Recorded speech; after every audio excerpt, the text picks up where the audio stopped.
Napakalamig dito mga idol. Yan o, kung titignan nyo, puro pag yan. Yung buong clip na yan, puro pag yan.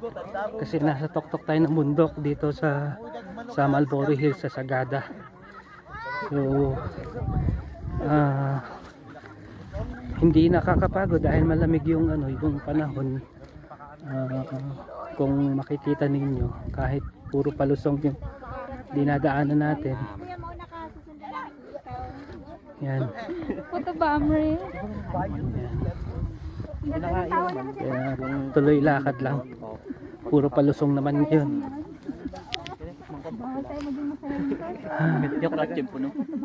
Hindi naman siya nakakahingal. Pero okay na okay pa rin. Yan. Kaya pa, Ben? Kaya pa, Ben?